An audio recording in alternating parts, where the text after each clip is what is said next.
Maybe.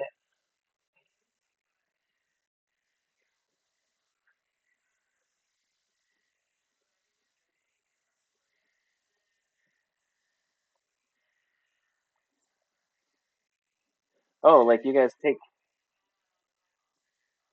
I mean, I'm fine with that. Like if you know what I mean. Like, I'm very interested in seeing where this story goes, and then how it will connect to what my nephews have been trying to get going again. Because I only did the one session with them for like 6 hours, and they absolutely loved it. And they're like, "When are we gonna do that again?" And I'm like, "Oh man."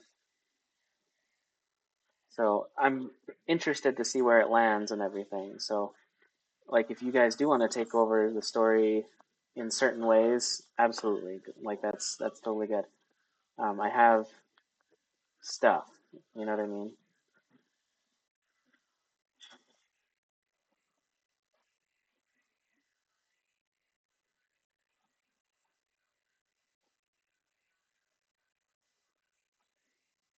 What?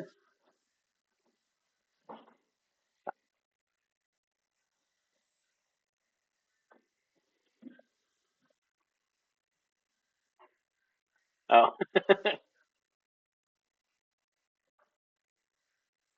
Oh, the black bars as in those. I thought you meant like drinking. That's funny.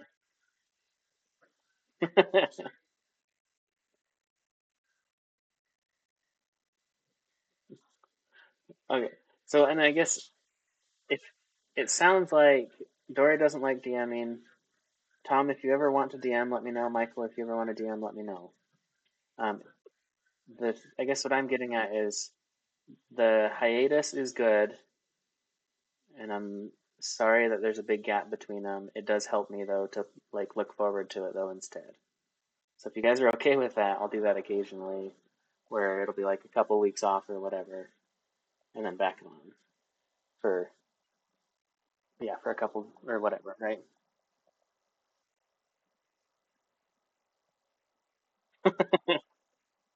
Okay, sounds good.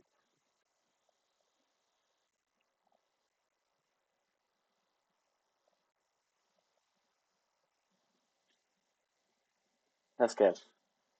Like yeah, okay, okay. No, that's perfect. That's exactly I guess what I'm hoping to. Like there's it's so weird because even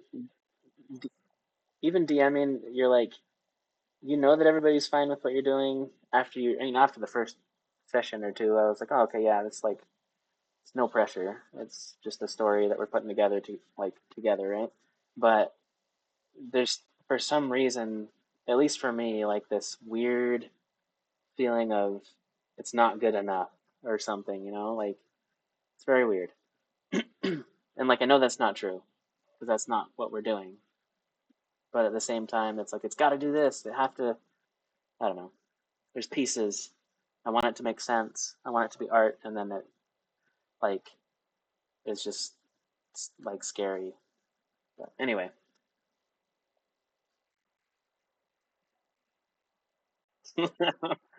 that's fair. It's amazing.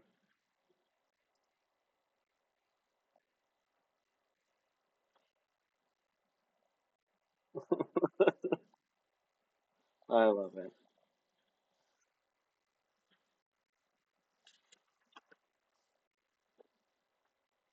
Thanks.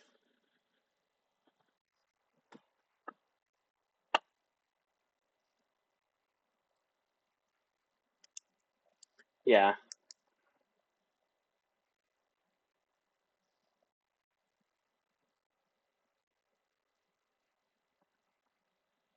Oh, that's true.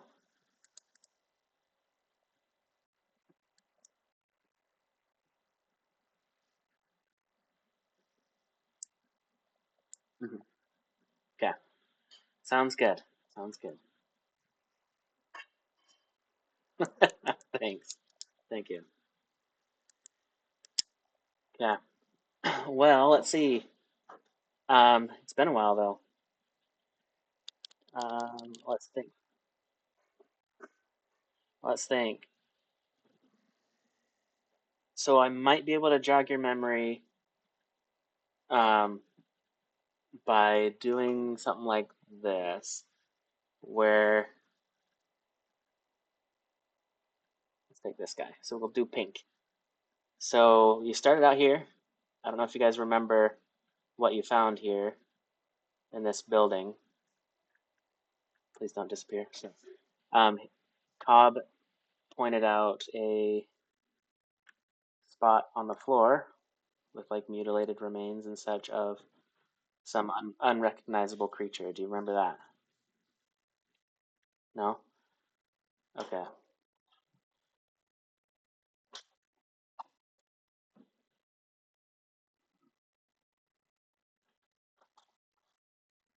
Yes.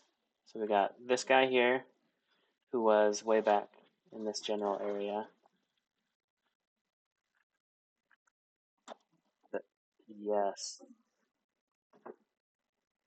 Do you remember how you made do you remember how you made friends with him?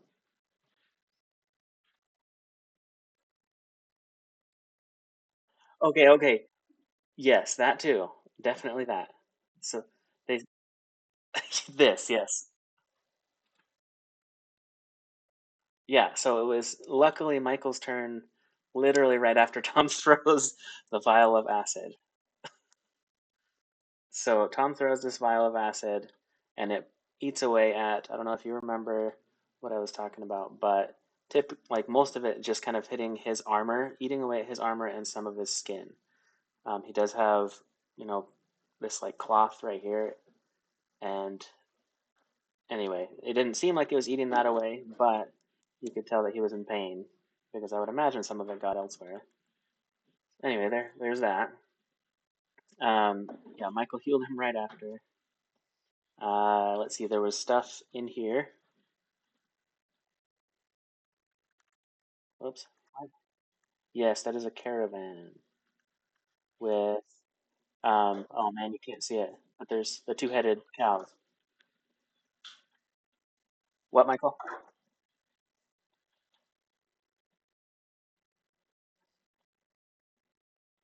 Yes,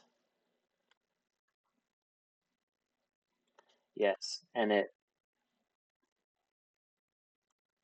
just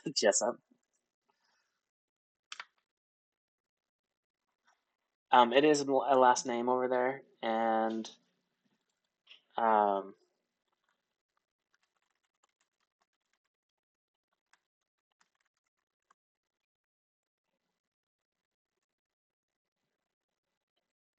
ah, you went to school with a Jessup? Oh my gosh, why is it doing it? You went to school with a Jessup? Let's go like down here so it's far enough away. I feel like I had a Jessup too, but I mean, I guess that makes sense for Montana.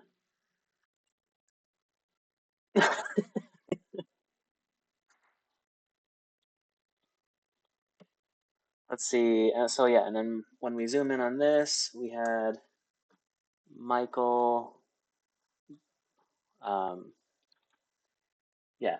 So right there on the white dots, there was the FEV in one of those. He opens it up for you, and you grab it out, and he gave it to you, just kind of as thanks.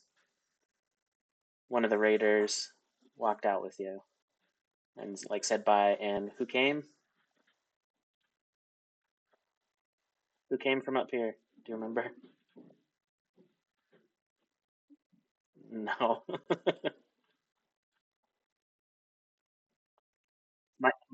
Michael's buddy. Yeah.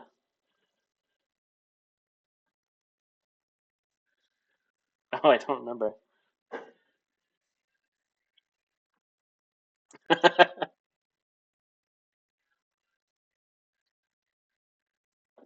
I don't think Michael has it written anywhere, so I'm not sure.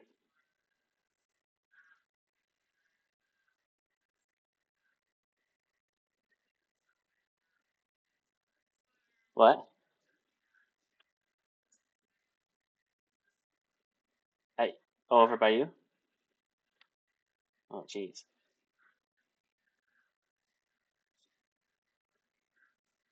That's crazy. Is it way different weather-wise over there for you guys in Utah?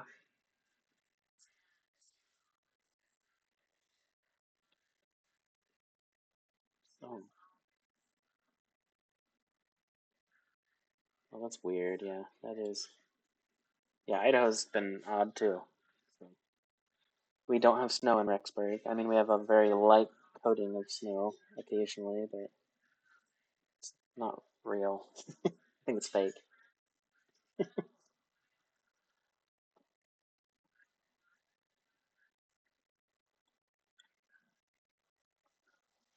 Yeah. Oh, it's so weird. Yeah. All right. So, going back to where we were, we got the dog here, and you guys, oh my goodness, we're walking along this direction. I would imagine heading toward back to Cobb because he did say do an inventory, but you guys kind of did one. Here, that's right. We'll have this location be back, where the inventory was supposed to happen, and then over here also is Cobb once again. So same spot as before, treating everything how it is on the map.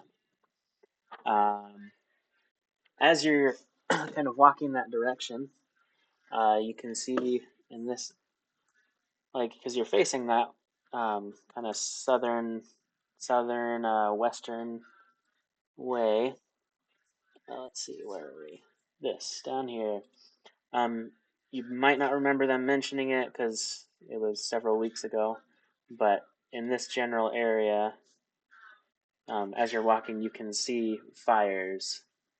You can see smoke and a little bit of light, especially since it's coming toward evening as you're walking back toward the caravan area.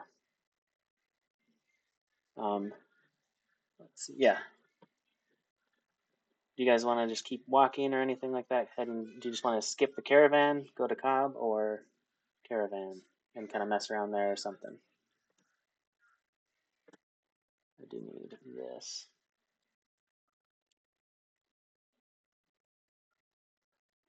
Is the same one, so I assume you guys were well. Then again, I don't know if you guys remember. So he said, "Go take the inventory and come back and talk to me." And I would assume that you remember that, but assumptions can be wrong.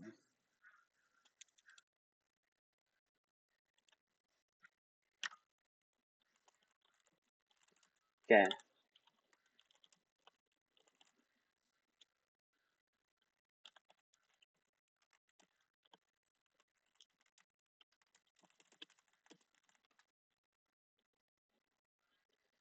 Let's see.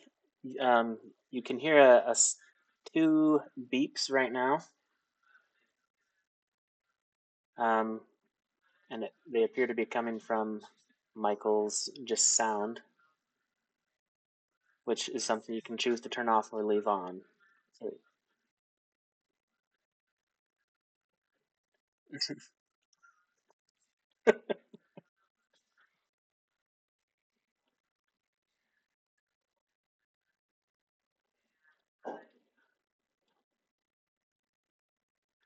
let's see here. You're passing the caravan. Yeah, you can see the light from the fire, the smoke coming upward. It's all the way down here. Um, yeah. Do you guys have your dice and stuff?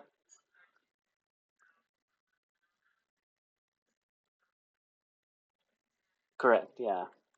So we got a perception. Let's do. I mean, there's a lot of survival. Small gun, civic speech, survival. Survival is like the most makes sense. Yeah. So Tom, you got a two? Oh no, go ahead. Uh, Dory, what'd you get? Okay. And then if Michael wants to roll, he can. Let me find the map again. Okay. I feel like okay. So it was Tom got the two. Um, is there anything in particular you're looking for? Like, where are you looking?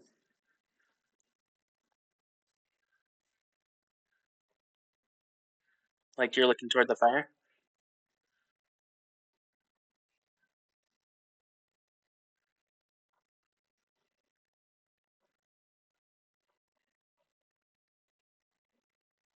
Okay,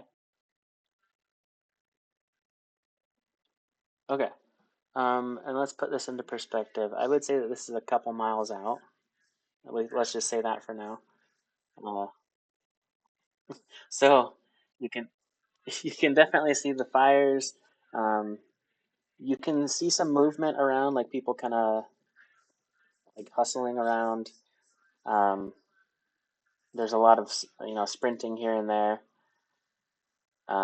You can hear some kind of like cracking or not cracking, slight flashes of light from specific points, as if there's occasional gunshots. So there's a lot of just wild going on down there.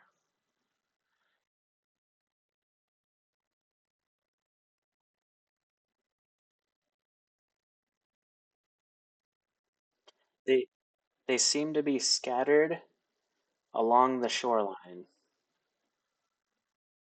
So a lot of this over here, like some of this,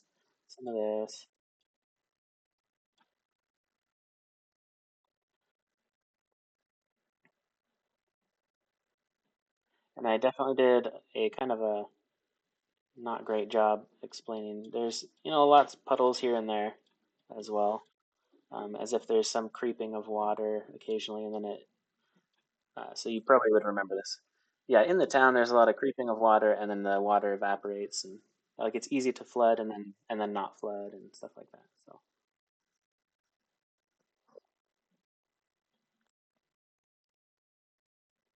So, um, you guys are right now at the caravan, walking past it.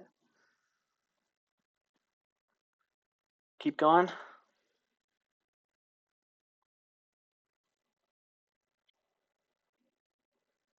Okay.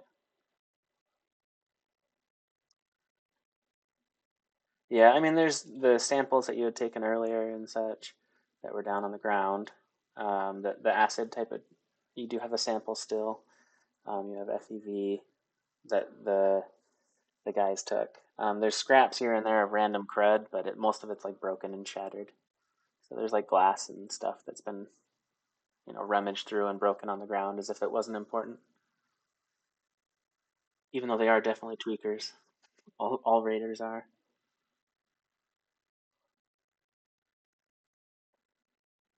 Okay, so ignoring that or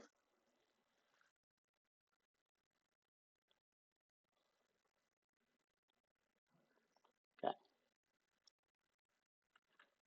All right, so heading still towards Cobb. Okay. As you're coming up on there, if you remember, the roof is basically torn off. There's very minimal roof, maybe a couple patches here and there of roof, just kind of on these edges. Um, a lot of it's been blown to bits, just on the upper half. You can see Cobb is still there. He's kind of waiting, just like surveying the area. He's um, picking stuff up off the ground. You have also, what's his name? Doctor. I knew I threw it on there somewhere.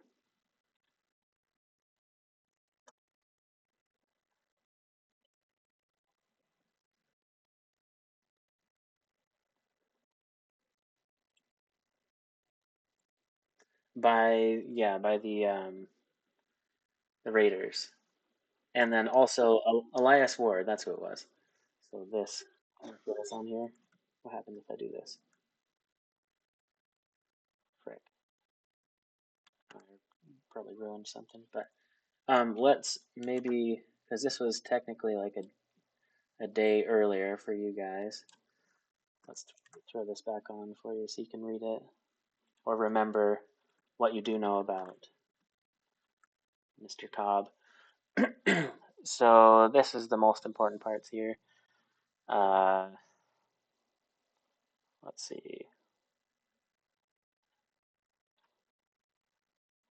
Player group was not informed. It was a survivability test. Their deaths were considered an acceptable data outcome. You guys exceeded expectations. This was Cobb saying that. Didn't care about you guys. Survivability and usefulness. I want record that someone noticed the turn when the questions changed. So that's a couple things you know about Cobb. And then, yes, the Raiders said he's not really a trustworthy person. He's also not a safe person to be around.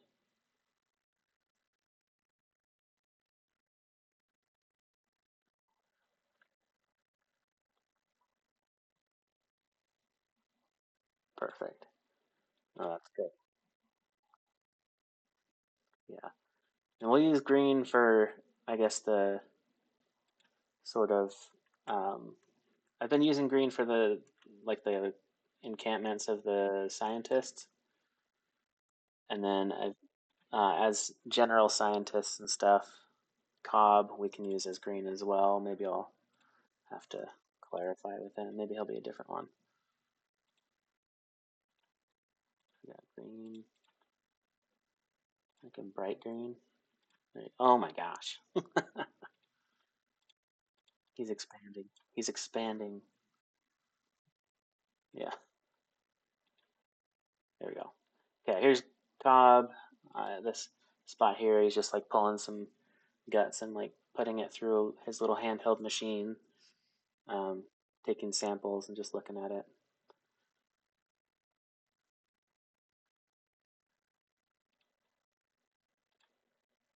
Okay.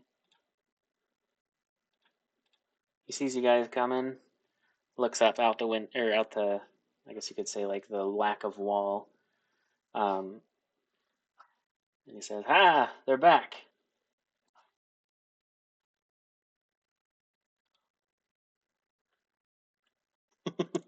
He stares at you. So, what'd you find?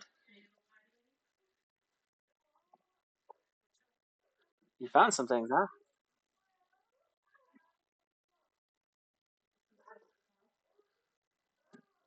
Ah, it's cleared out by raiders. Did you see them at all?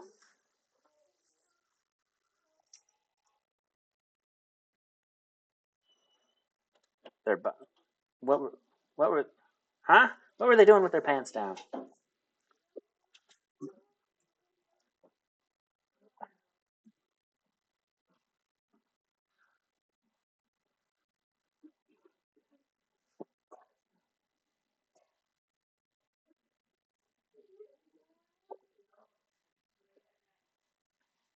Hmm.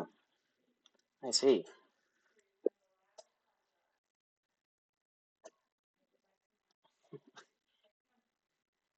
So he's staying quiet for a second, just kind of thinking.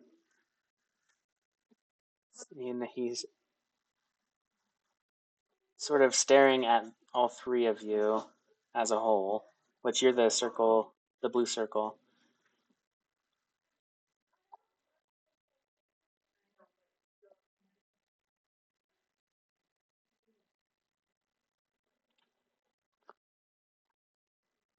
A fire. I mean, from what I understand on the radio chatter, and this is him walking towards the edge of the this here. From what I understand from the radio chatter, there have been increased, I suppose, water life approaching the townspeople there, and they've gotten a lot more nervous. Can't say I know what's going on there. I mean, there's a lot of that life going on. I would not be surprised.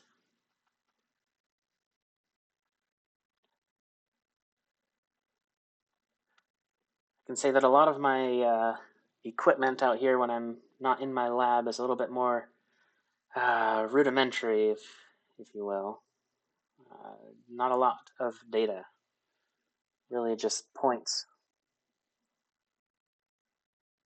Rudimentary. You got me there. That's true, yes. He should be more polite. Those darn data points don't tell me everything, huh? And he smiles, but he seems to be staring at uh, you, Dory, a little bit more than everyone else, as if he's kind of maybe even squinting, and he's just kind of staring. And he says, "What happened over there? What happened over by the caravan?"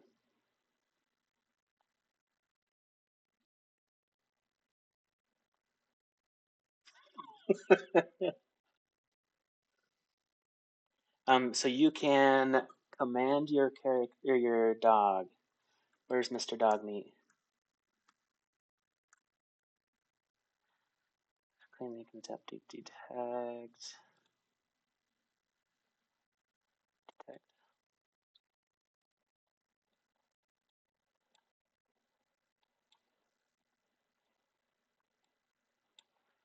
Let's see. Okay, it doesn't show how he works, but from what I understand, you can do. Let's say, honestly, let's say it's a bonus action to tell your dog to do something if you're ever in battle. Outside of battle, of course, you just tell him to do stuff. Um, and then usually that's just the easiest way to get at it. Um, I'm totally okay if you want to like, I guess like say things to him secretly, like and say this is what he's been told to do, and then maybe we could roll to make sure he followed you. I don't know. What do you think about that? Because you can for sure give him simple commands like attack, follow. Is there anything around? That type of thing.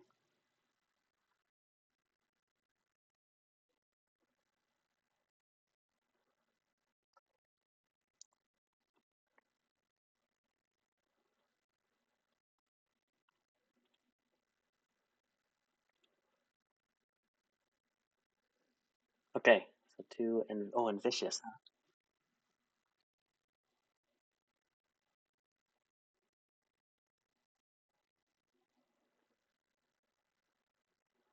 Go and bite his ankle. All right.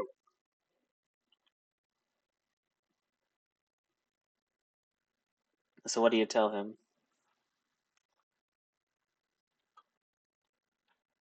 or like what do you tell dog meat?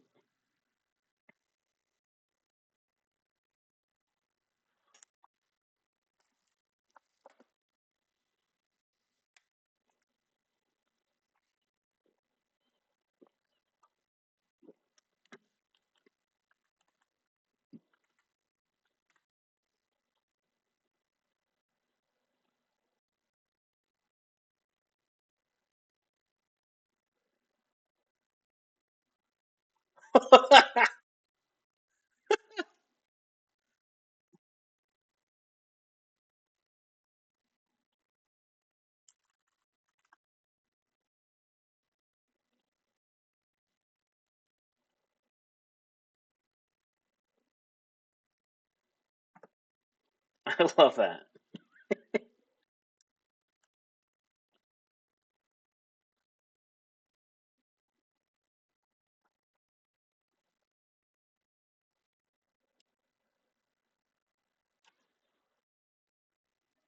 Okay, I have something here. Let's keep everything at a one.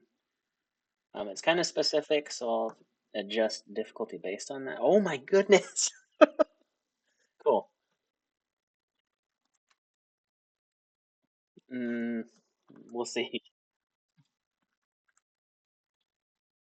Oh, it doesn't show. Whoops. No, he rolled a one, like a natural one. Okay. Um, So dog meat. Yes. So the reason I had him roll is more like a um, kind of outcome type of thing. Um, I'm kind of basing that on like understanding how well does he understand your intentions and stuff like that, your command.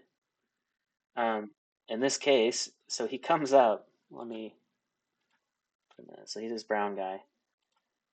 He goes up, kind of like unmenacingly, just kind of trotting along. He looks back at you for a second, and then just lunges for his pant leg and part of his ankle. And so he's biting then, right? So if you want to, you can roll the because I assume you wanted him to like physically damage slightly at least, right? Or if you want, I can roll because I have it in front of me. I think it's just 2d6. Either way.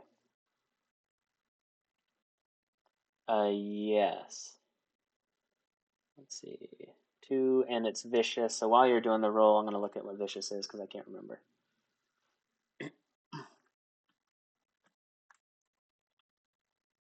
Just 2d6, I think. Uh,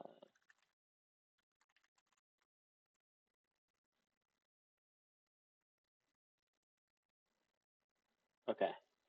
So if I'm remembering right, the 3 does nothing, the 5 does that plus an effect. So I definitely need to look at what the vicious does then real quick. Was it this? Nope. Dang it. There we go.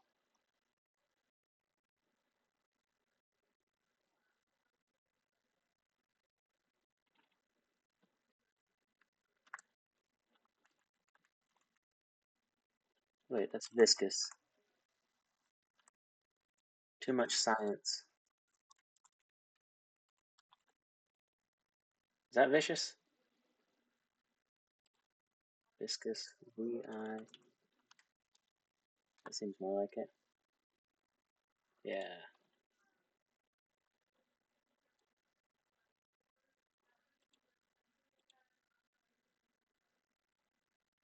Okay, +1 damage, it says right here. So vicious for each effect.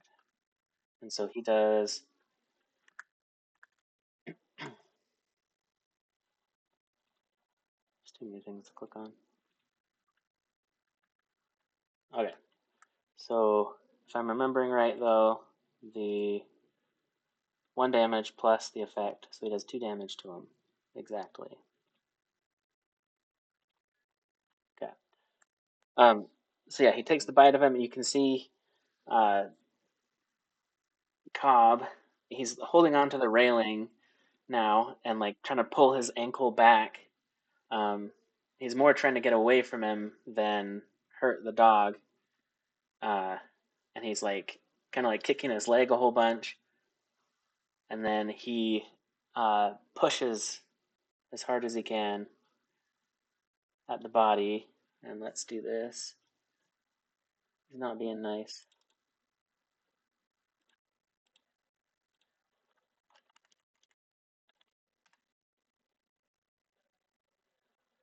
Okay, he pushes the dog toward the stairs, kind of, but you guys are on flat land right now. There's probably what like 8 to 10 feet right here, and he pushes the dog towards the stairs as hard as he can, and you can just see, the through the bars of the stairs and railway, you can see the dog um, kind of backing up more than falling down or anything like that. He just kind of gets pushed back, and his leg releases, and he says, "Dang!" Well, I don't know how I'll do swearing, but he says, "Dang dog," right? But not dang. Um, and he's like, "What the heck is your problem?" He said, No, he did not. He just pushed him. Oh, Cobb, yeah, he took 2.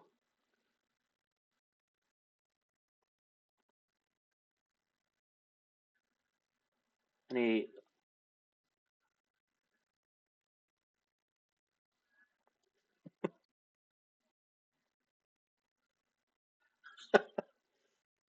He says, yeah, exactly. It's like, dang it, not. I don't need any assistance. Leave me. You're fine. Just don't worry about me. It'll be okay. And he kind of puts out a hand and say, hey, like, stay back. I don't know. I don't know why you need to help me. That wasn't even that bad.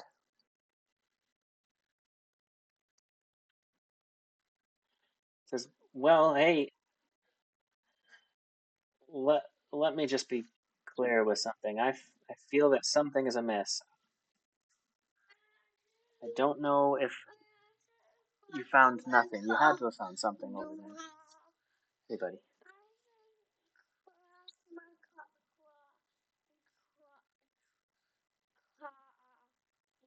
You need a cough drop?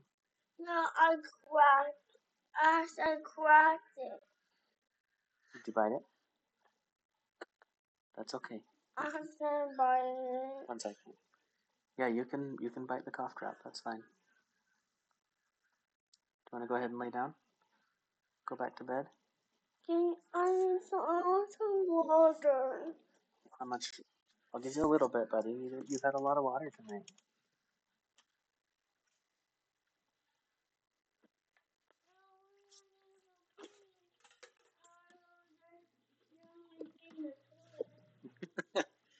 Will you promise to wake up and get to the toilet fast if you have to go potty? Do you have to ask mom and dad? You do? No, you do not. You can use the toilet whenever you want.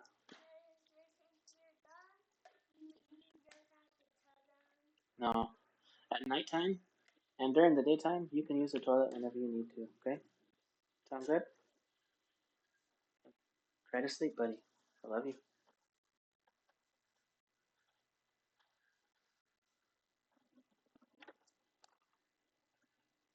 It's crazy. He's well, the funniest thing is he knows and everything, and he'll come and ask us. And we told him occasionally, like, hey, you don't have to ask, buddy. And then sometimes we won't like catch that he's trying to talk to us because Tori and I are in the middle of a conversation, and he's like, I really have to pee.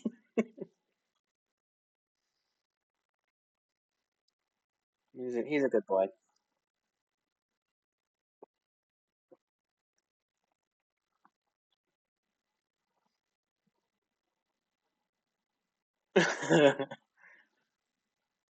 Yep.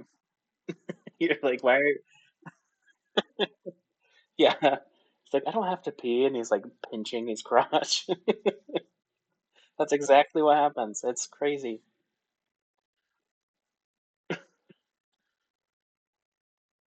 You actually see a guy in like through the bars and such. Um, he's kind of adjusting his pant legs and stuff too, and he's laughing at Cobb.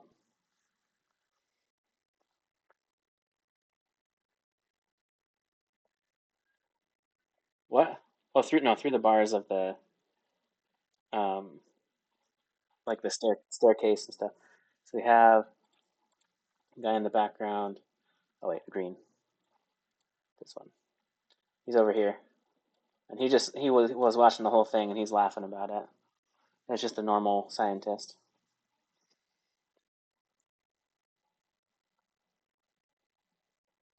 Okay, yeah, that's where we were. It's sausage. He really likes dick.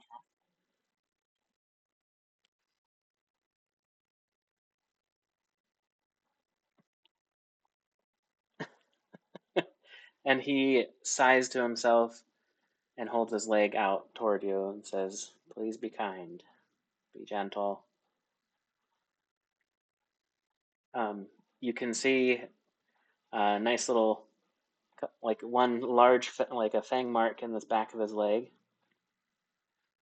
Um, how close are you getting to him, by the way? Yes. Like, are you going to be touching him? What? Okay. and he holds out your leg, or holds out his leg, sorry. And then he sort of hesitates, and he says, "Actually, not a good idea. Um, I don't know if I trust you very much."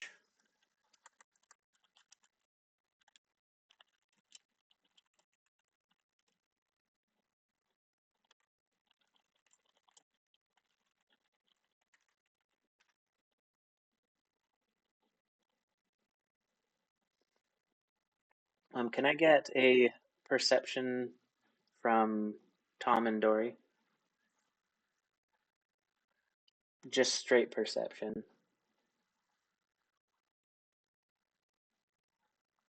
13. And what was Dory? Okay. Tom, what was your other roll? I heard 13. Oh, you're fine.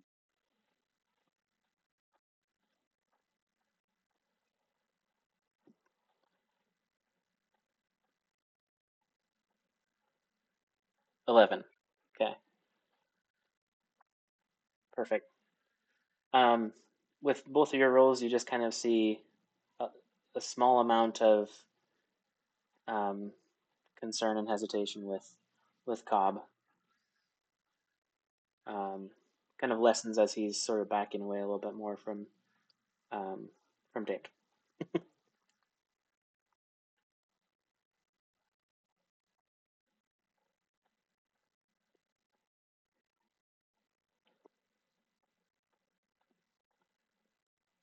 Um, he says, "No, no, I don't need it." And he sticks out his hand to keep you back a little bit, and he's trying not to touch you. From what you can gather, also, Tom and Dory.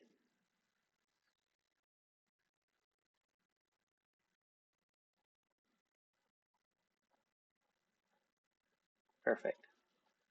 And so he takes a step back.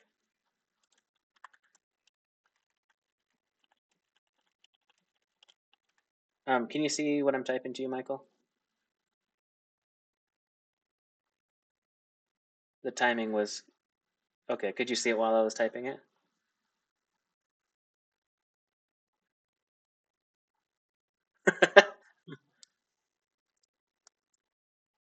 Okay. Okay. Perfect. Hopefully you can put those two pieces together. Um, so yeah, so he kind of stares at you and he says, I'm fine. Don't worry about me." So if I'm gathering right, though, nothing was over at the caravan. All is well then. And he start took everything. Okay, perfect. And he starts walking back in. Oh, so there's nothing there. Okay. Uh, and you saw two naked dudes walking away. Is that right? I am so confused by you guys. Well, if you don't mind, you could leave me be, I suppose, for now, and I'll keep figuring out these uh, issues that we have here. And he goes and heads back to the sample that he was looking at earlier. Um, any beads?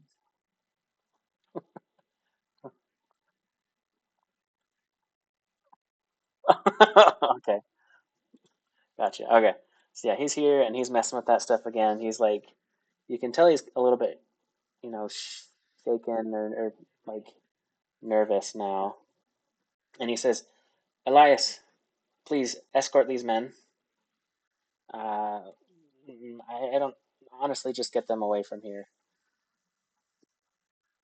And Elias says, "What's up, boss? You doing all right?" He said, "Yes, just have them out of here, please. Take them, uh, take them down to the Summers fires, I suppose, or something. I don't know."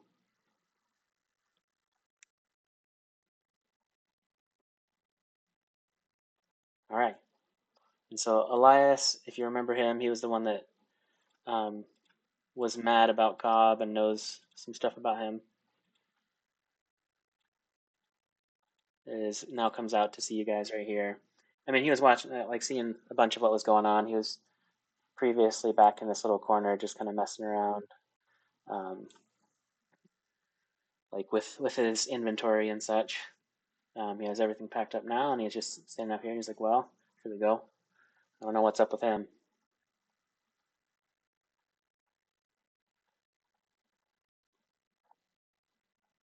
That's what I was gonna say. He seemed a bit spooked. Well, yeah, that's true, huh? Yeah. Well, he's not afraid of ghouls, from what I understand, but he's pretty tough. Let's head out. And he starts walking and heading this way and starts going downward.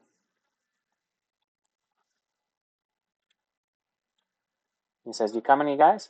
Or what? There's something else?" He really just wanted us out of here, so I don't really care. We might be able to help the people down there in Summers, though, if we get there quick enough. Do you folks have lights? Ah, that's that. Okay, that's good. That's probably good for someone for you, but I bet it wouldn't affect you much.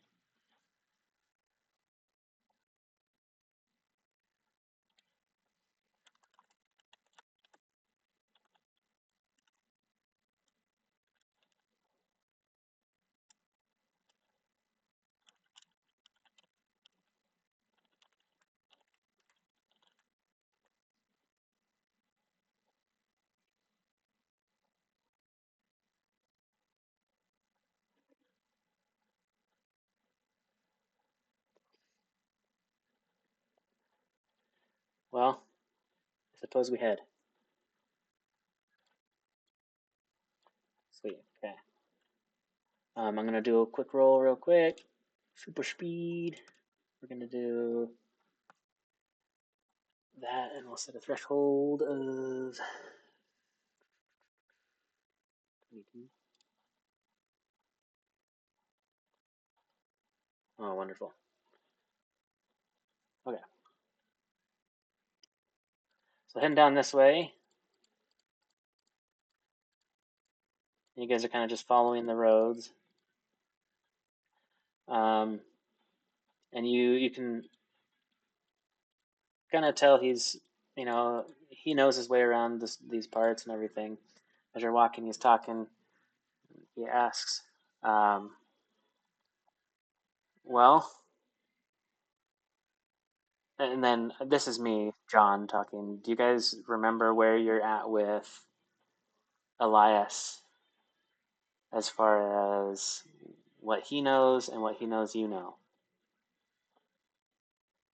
Just okay, you're friends. Do you remember him talking to you?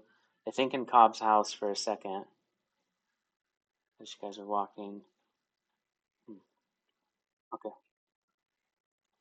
So if I'm oh, actually, no, I remember where you're at with it. He said okay, so what he says is, "What do you guys think of Cobb?" And he says, "Let's walk quickly, but tell me as we walk."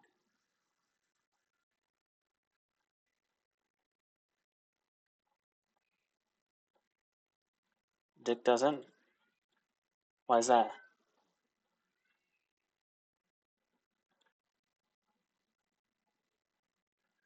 Do you think he knows something? Like what's wrong?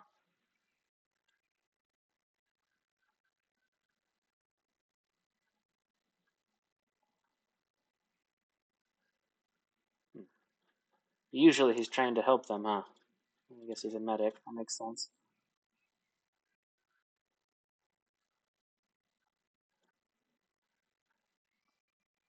And it's not a like a bug in his system or anything like that. Oh, and I should be more clear. Is his computer within him working properly? Does that make sense what I'm asking?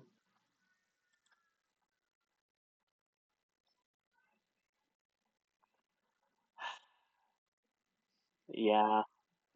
Yeah, I figured. Okay. Well, so he's fine then. He's working just fine. He's coming to we're coming up on the water now. Is he gonna be okay in the water? Do we need to carry him over?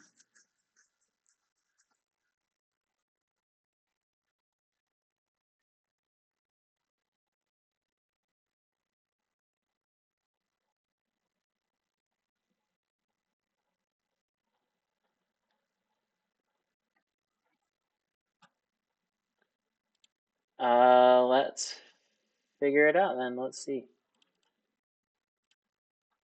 Oh, whoops. I don't want to roll that yet. Let me see. I gotta grab my Mythic GME.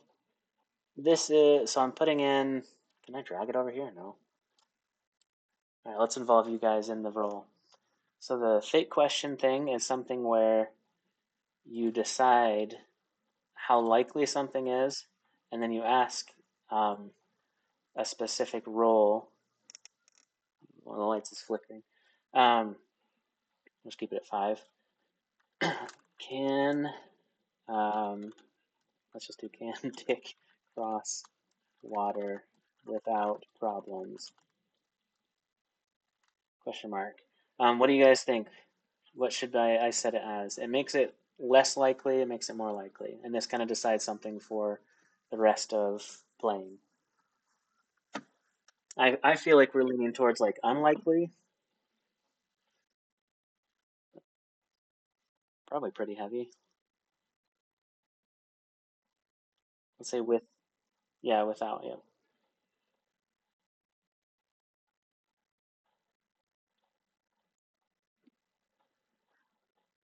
very unlikely. Okay, you guys ready? Also, I feel like you guys have been quite successful. I'm trying to remember chaos rank. Chaos rank increases when there is success. So I'm going to put that at about 7. To make things, even though they're unlikely, it still, anyway, it changes kind of how things go. Exceptional no. So it's the opposite. Um, or at least like a very strong no to it. So how does that work? Let's see, you're trying to cross water and exceptionally no.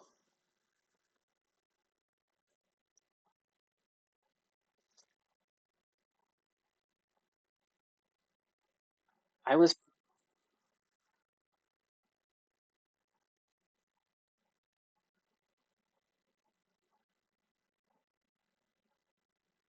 that's fair. They use, so what it was made out of was the Mr. Handy, which does use flamer fuel, so it's kind of like a jetpack type of thing. Interesting. Okay. Okay, I have an idea. I'm gonna say, and we'll see what you guys think. I'm gonna say yes, it can go above water. Um, maybe like a half a foot or so is fine. Um, however, well, Michael, occasionally you don't even have to tell me when you do it unless you fail. But if you roll a 20, 2 different times, we'll say that you've run out of fuel and you have to get fuel.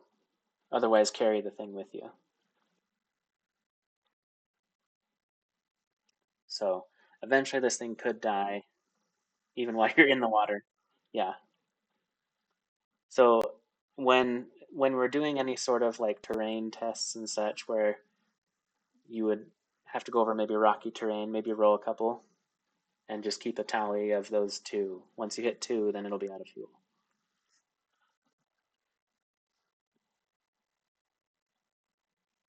Um, this session, you will have some rocky terrain aside from this. So let's say that as long as you don't roll 2 20s while we're crossing, we're good for this particular deal.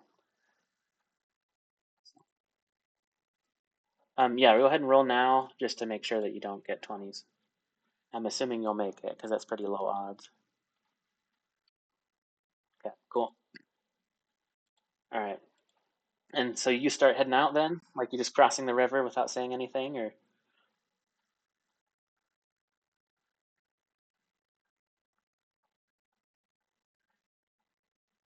oh, okay.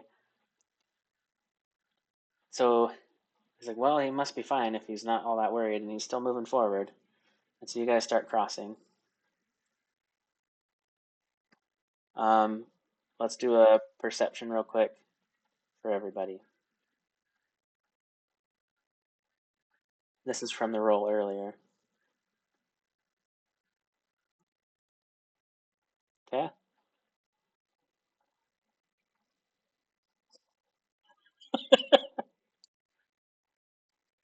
Okay, and then Tom.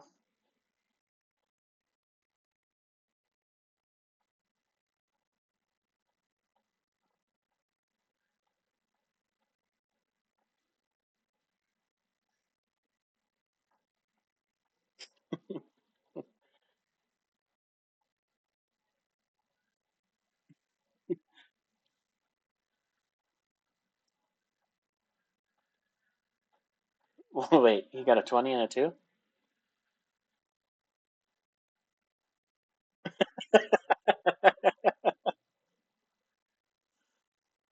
Okay. Yeah, roll twice.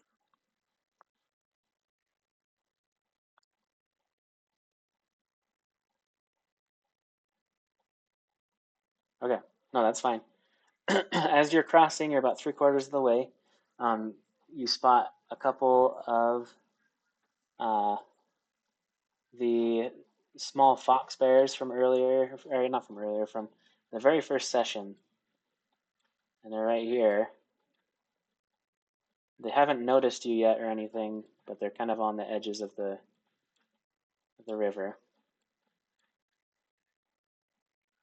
Um, looks like they're maybe coming over to drink or find any sort of food.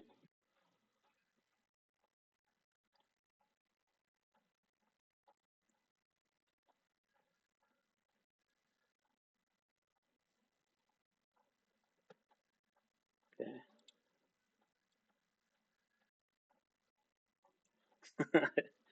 Okay. Got five. That's a oh. Um, with some of the puking noise, you hear kind of like a kind of a light, like a hiss coming from them, as if they're alerted to something moving around.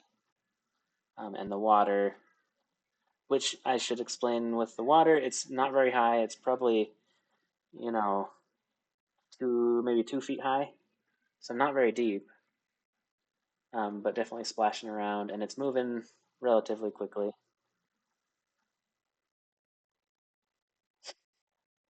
I should have explained that. Yeah, about knee deep water.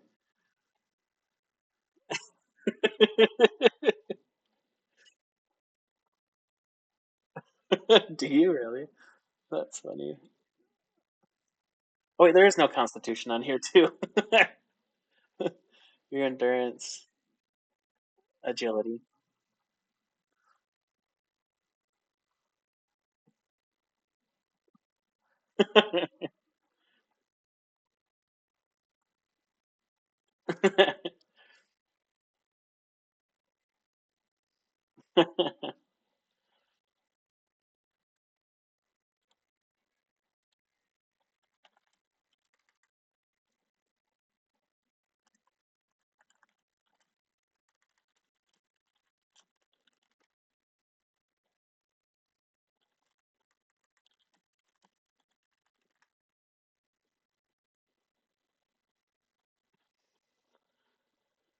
Um, so the fox bears are kind of moving around, sort of moving slowly closer to you guys. Um, I would imagine at this point you guys can hear them as well. Well, I should say Michael and Tom with his six did hear.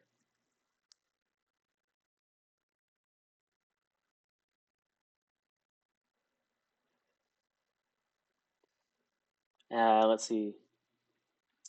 Um, I keep on forgetting his name. What's the guy's name? Elias. Elias says, "All right, let's be quiet. I don't really want to deal with these. Let's not spook them." And he says, "Follow me. I mean, unless you guys really want to, you know, kill some bears." And he comes up to the edge here, and he says, "You ready? We're gonna run, right? Okay, I don't think we need to kill these guys or anything. Let's go. Okay, ready? No, heading to it still. I just had to deal with. I had rolled earlier, and I kind of do that with travel now, where I have to figure out. It becomes like a random encounter type of thing. So I'll roll, and if I have a threshold of, okay, do you find something along the way that you can either choose to attack or not? Yeah, you're right at the bank here, where that triangle is trying to be made. Apparently, there we go. He says, okay, if we're gonna run, let's go on three. One, two, three. And real quickly, let's do a roll test for agility plus athletics. So we got Tom. Tom got 18 and an 8. Okay.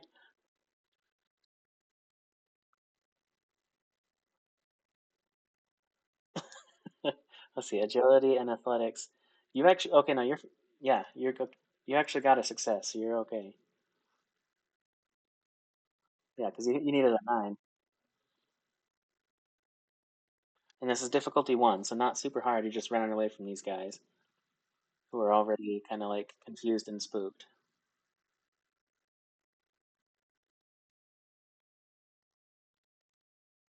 Sweet. Okay, you made it, and Michael. Oh no. Ah, Michael! You have a 4? Okay, okay. It's up to you. You can use action points if you want to. Okay. So, okay.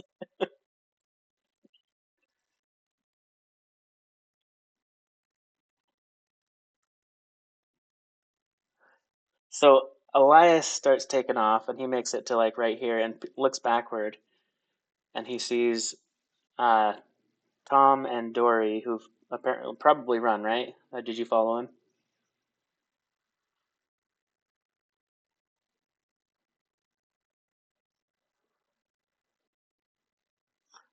Oh no. Okay, where? Okay, where? Okay. Oh gosh, that's neat. Okay.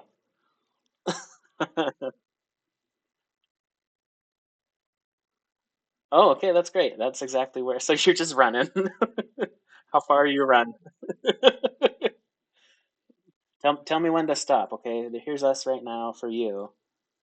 You've probably made it to here. How far are you going?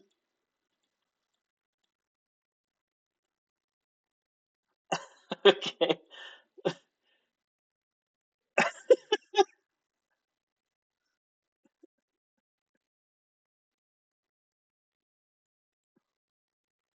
Okay.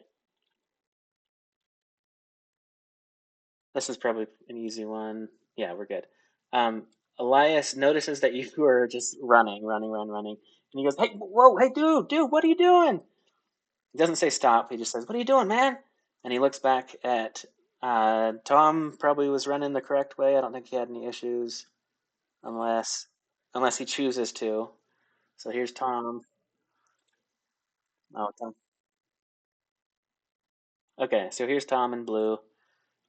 Dory We're putting you. Well, let's put you guys in blue, I guess. Everybody will be in blue. Just remember where you are. And then here's Michael along the edge. And let's see. You did. You got a. What did you roll again?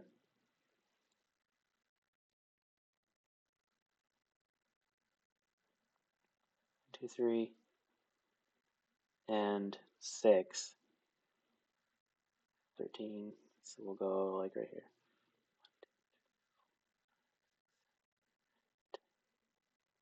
13. Okay. So you've made it about this far. So you're look directly to your left. You can see the fox bears, and I would imagine that they do see you. Okay, yeah, they see, yeah.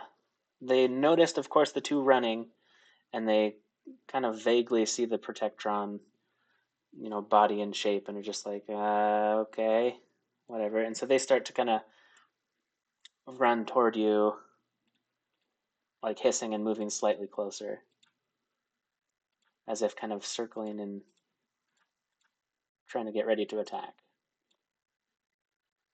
What do you want to do? And Elias is saying, come on, come on.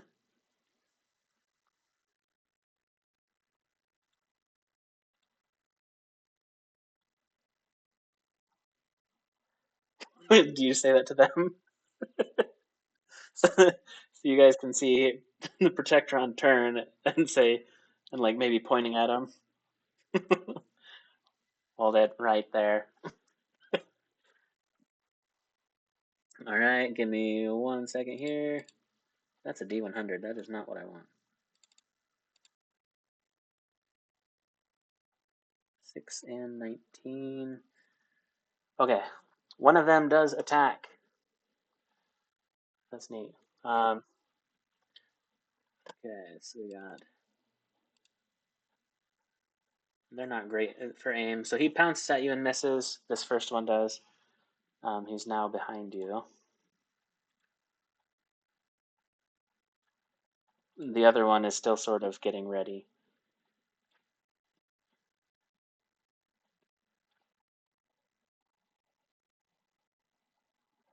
Currently, it's just you. It's just you don't need to roll initiative because they attacked first, and so it's technically your turn now.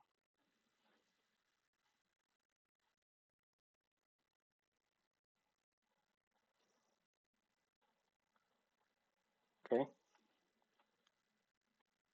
just charging them, or like you're gonna go for it.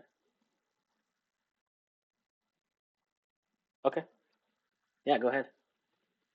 Go ahead and do the rolls, which we were saying was it intelligence because it's science related. So you have a pretty good.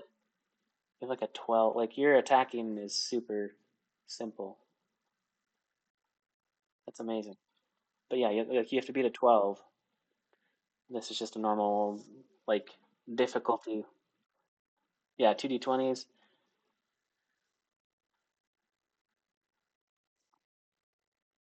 Oh my gosh. Okay, so you definitely do. Let's have you explain, I guess, what you want to do. Um, tell me which one. We'll call it 1 and 2. So here's 1, here's 2. Which one do you want to move and attack to, like, against, I should say.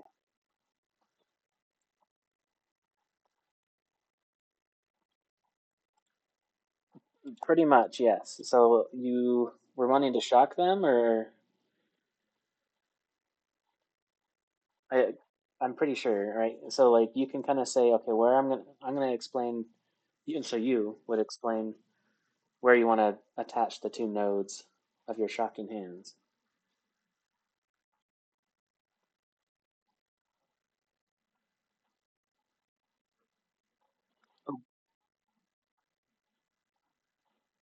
Oh, oh gosh. Okay,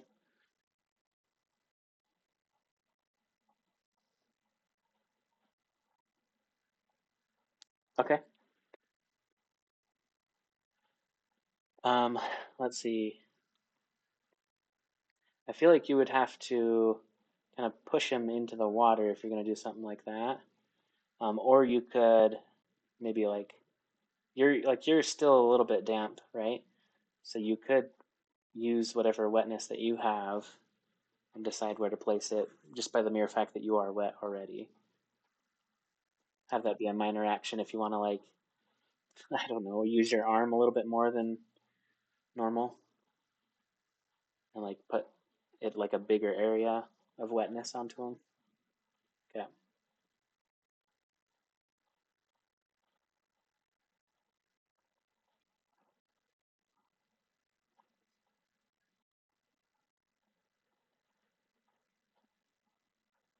Okay, like the side of the throat or the throat? And I have to double check something.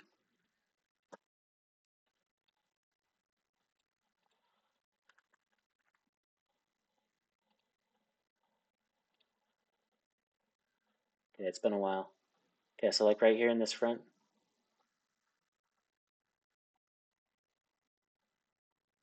Oh, okay. Just like right in the front. All right. Okay. So what these other guys see is the hands charging up, glowing red, and then both hands there, or just one.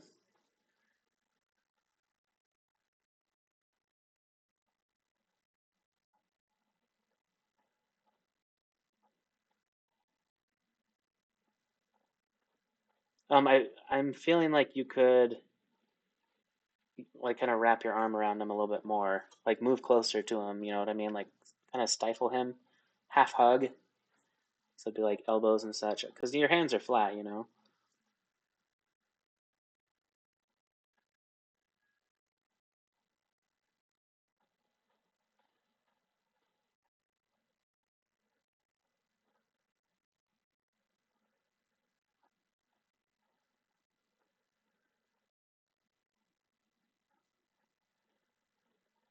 Okay. Say again. Sorry.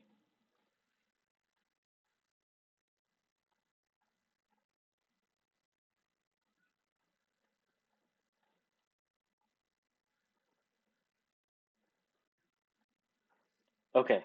So you got arm wraps. That's like a half hug. Okay. Perfect. Yeah. Go ahead and do a roll.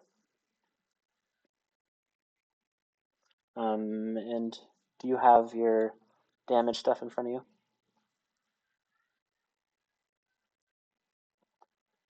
Let's see. Shock hand. These hands inflict 4.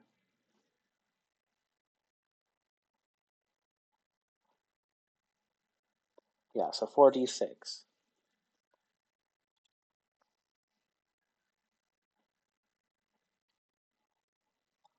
Heck yeah. That's awesome. So two. Okay. All right. So you feel sort of a rumble and a growl as you're trying to grab him. So I guess, sorry, you hear because he's already growling at you. Um, and the growl and hissing is sort of cut short as soon as you release that energy into him. And the noise that everyone surrounding can hear is like a and then like it's like a shriek and a cut. It's like an instant. It's cut short, and you you feel the body and the fur, fall weight onto the hand that's touching the jugular, and he collapses slowly to the ground. You can feel electricity through your kind of metal core and everything. Don't take any damage. It's more of a static, but you kind of feel that remains.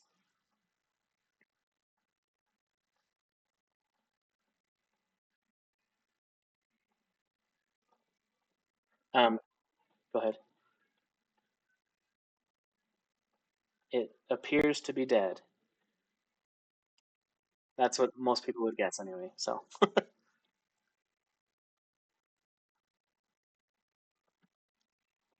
right. As you say that, you hear um, Elias say, "No! Come on! Leave them alone! We need them!" And he starts walking toward you. Um, starts walking up towards you. Oh, sorry, he's in green. Toward Michael. That's good enough. The green. Um, and then it is the other guy, the other red dude. Oh my gosh, what an idiot. And he jumps again at Michael and lands basically on top of the dead body of number one and kind of stumbles over it, gets back up about right here. And Elias, now as part of this thing, um, so he runs up to the fox bear, places his foot onto it, and pushes as hard as he can to kind of get him away. Oh, nice.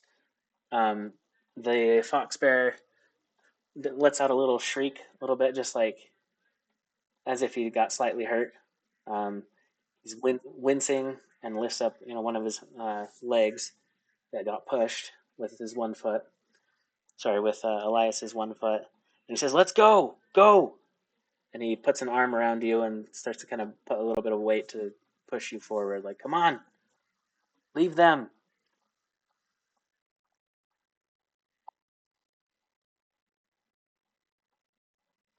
And you can tell he's a little bit like upset, or at least, you know, what's the word? Not distraught, but you can tell that there's a little bit of pain maybe in seeing one of the little guys die.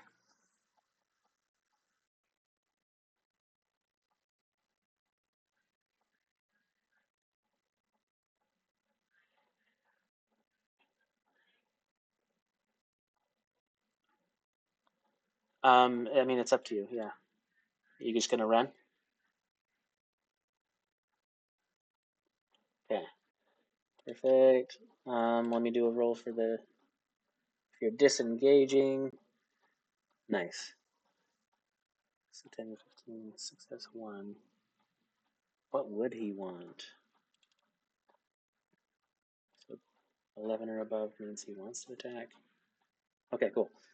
So he, the little fox bear, is looking at all of you as a group now. He notices, um, there's four versus the one of him now, and he starts kind of backing away slowly.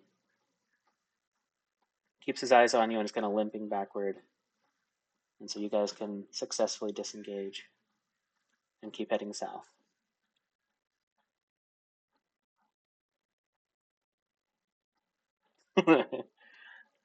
Elias says, "That's right. Well, half so, I guess. That's a good kill. Let's move. I'm sorry I yelled at you." And so you guys start heading south. At this point, Dory, are you back with us? And Tom. Um, you're just following? Okay. And then Dory, did you keep running? Are you are you back?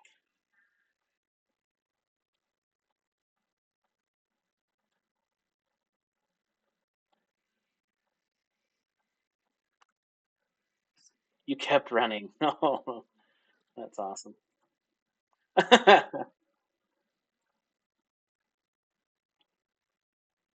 All right, so I'm guessing that this is about a minute and a half. So how far do you think he's made it then? About here? It's like a block, like a block away at least. He's just freaking gone.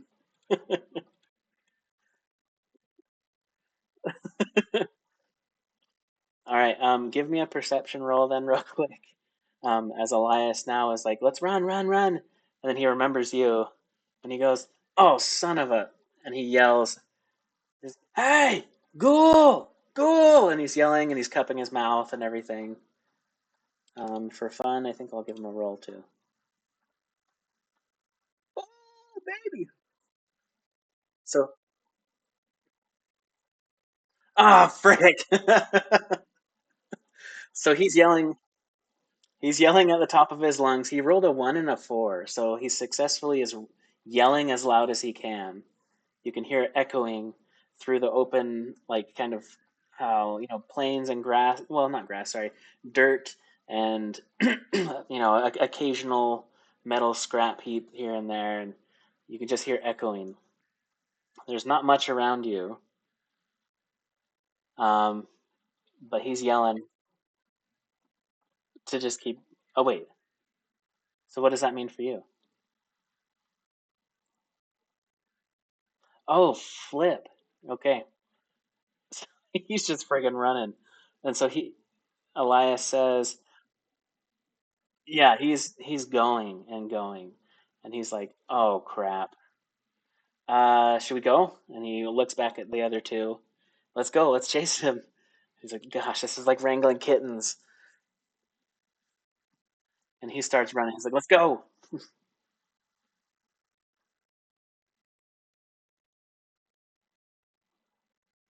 Oh, that's a good idea. Yeah, definitely.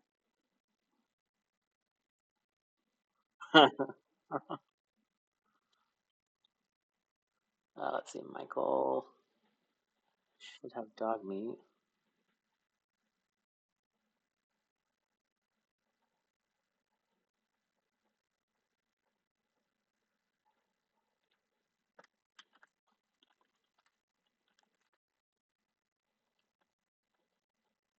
Okay, so creature stats are a little bit different. Um, they kind of take like an average type thing. So as far as speed, he would be like a 5. Oh, does he have anything else? Odd number level, detect stuff. He basically just, so yeah, maybe let's do a roll for him. If you want to go ahead and do that, Michael. Let's give him like a, just for being lightweight, let's give him a 6 as his like a roll to beat. 2d20, sorry. And we're doing he is so flippin' far away though, so we're doing a difficulty 2 to oh. I am going to use an action point. Roll one more die. Well, so we need 2 successes. Yeah, that's from me because I only have 2 action points that I've gathered from your guys' stuff. Ah, flip. Okay, well, dog meat makes it about halfway between, so he's about right here. At this point, Dory's like probably right here and just still running and running. So how long is there to go? Oh my gosh. Okay,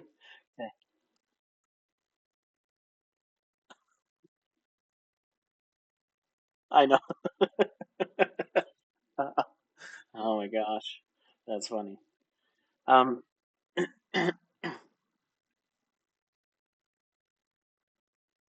okay, Tom and Michael, are you just running then, trying to catch up maybe? Hey, look at that. So he's still yelling and running. Of course, he's a little bit more out of breath as he's running. I feel like the one would probably hear it though. So I mean, it's up to you. You choose what would your character do? Would he stop? What would he do now that he hears it?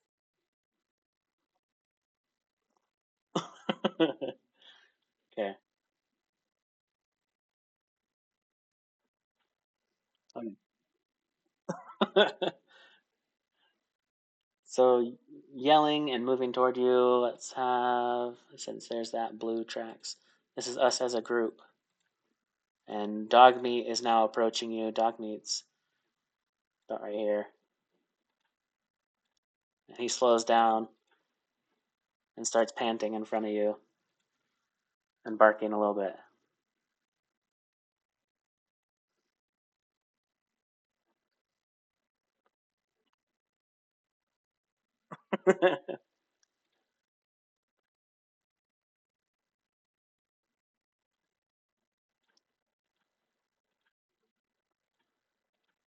Okay, and you hear, "Hey, Ghoul, Ghoul."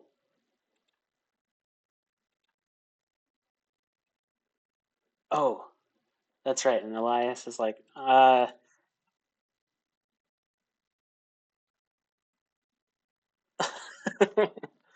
he says, I mean, it's cool, it's cool. You're okay. You can stop now. We got away from the things.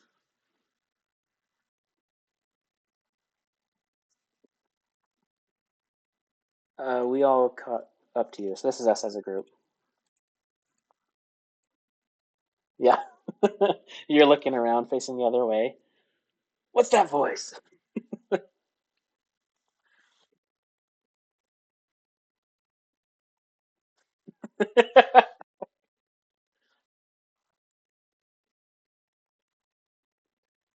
He said, "Well, I know you guys like light. There's light down south, so let's go." Okay, switching back to blue, dark blue. Making our way down, and he says, "Let's keep heading south."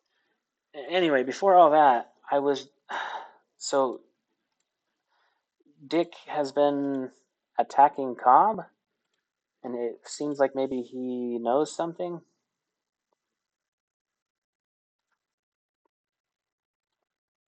Do you guys? Do you know what he knows? And you can kind of. Mm,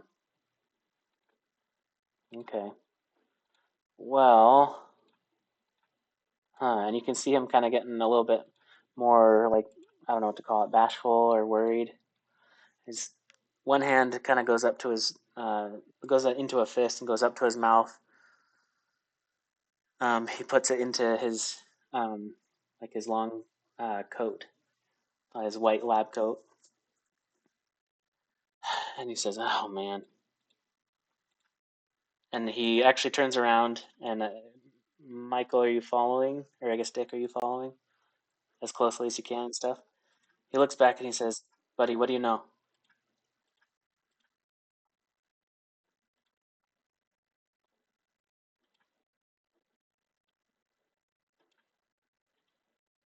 Have you found anything different about him? I know he gave you a sensor. He told me."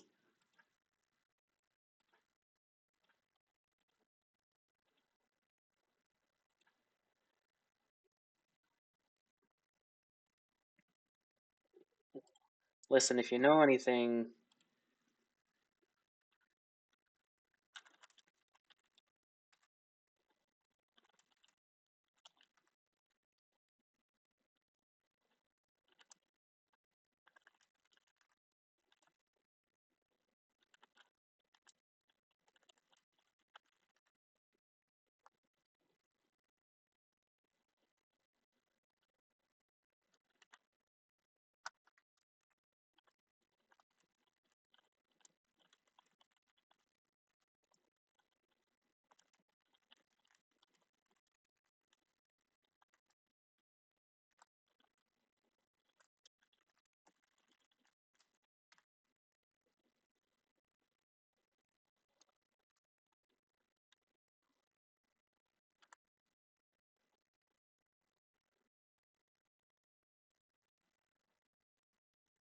what was that?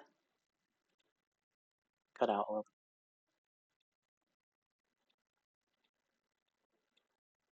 Extreme prejudice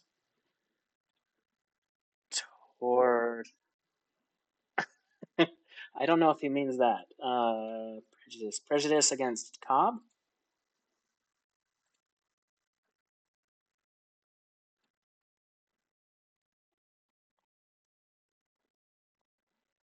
Uh, blink once, I guess, if that means yes.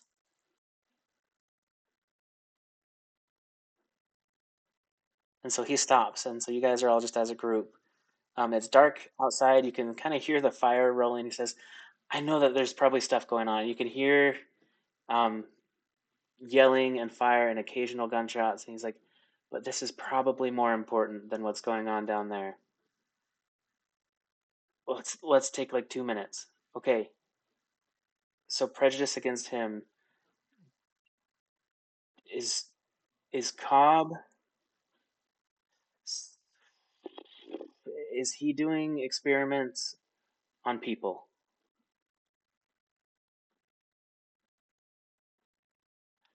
Is he I know that he's been acting differently. I know that he's been against you guys unintentionally.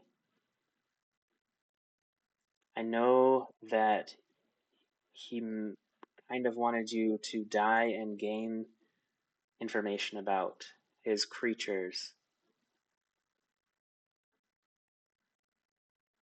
Also, I don't think that that creature back there that tore up everything was an accident.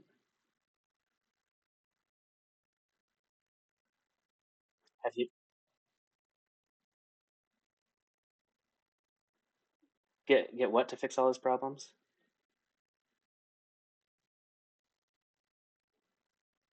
Baptized.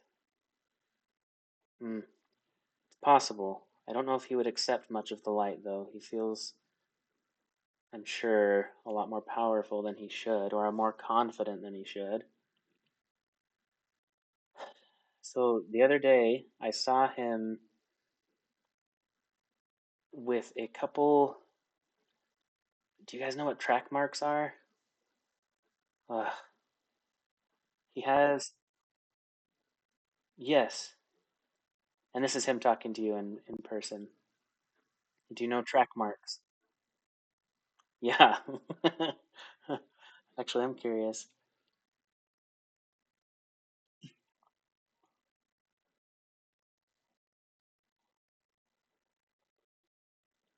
This is not-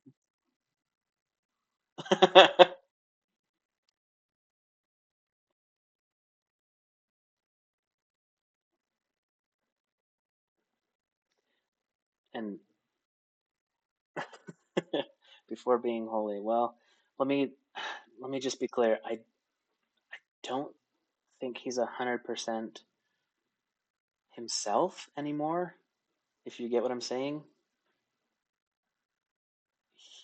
he may have been. I don't think that it was like a stim pack or anything. I wonder if he. I don't know if he's been using it on himself. It freaks me out a little bit, but if you definitely tell me if you see any changes with his body, and he starts kind of walking slowly at first and then normal speed.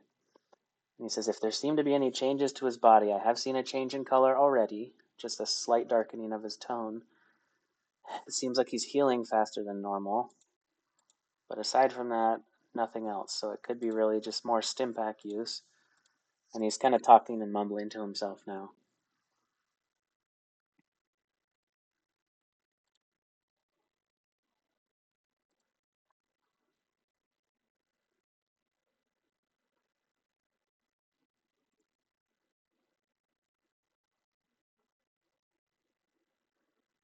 Is this from experience that you know? I've never seen that before.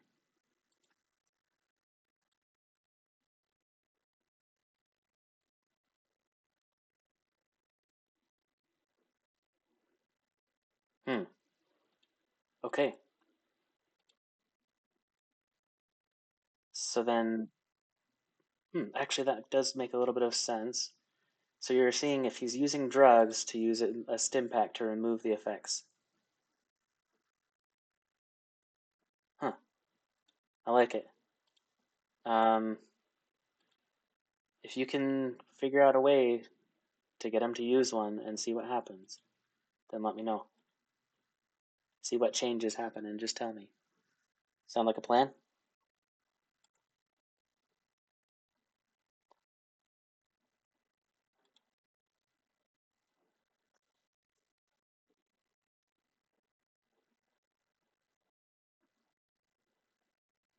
Oh, I like the idea. Okay, sounds good. I look forward to talking with you about it again. Let's go take care of these guys down here. And so he points off in the distance toward the south more. He says, "Can you what?" So Dory said what she wants to do is, I wonder if I can put it here. Use a stim pack on Cobb. See if, what was it again?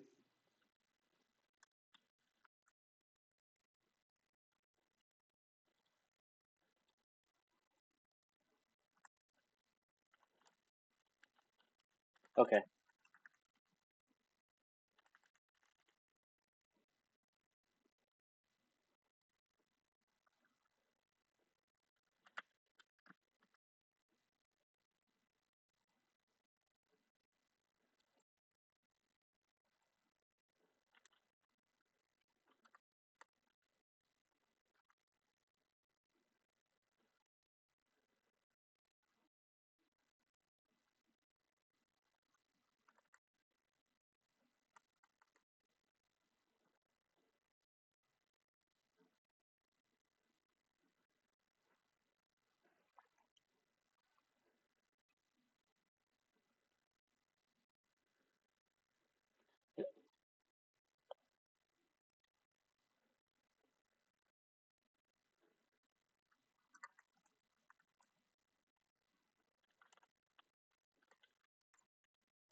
Okay, and then, um, so you're wanting to see if the radiation is healed.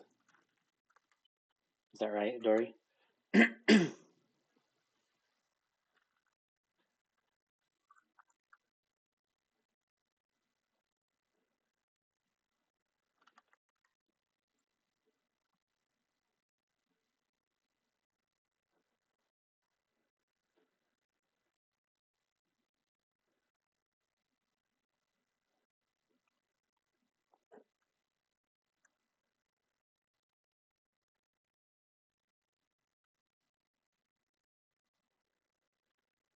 Okay,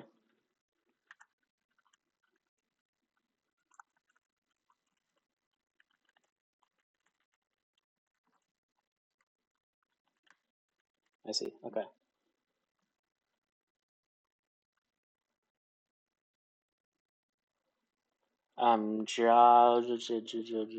Jarvis? Jasper, yeah.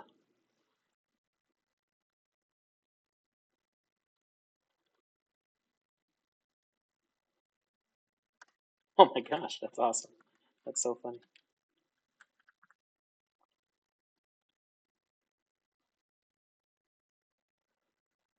Yeah. And just so you guys know, from your experience and general wasteland knowledge, a stim pack would typically heal anybody, um, usually pretty quickly. And versus like a ghoul, probably would have to use two to get the same effect as a human. Um, what are they called? The super mutants and things that have FEV associated with them typically don't benefit from a stim pack. The dog definitely would. So normal, non FEV, non radiated would be like healing ASAP. So just so you guys know that.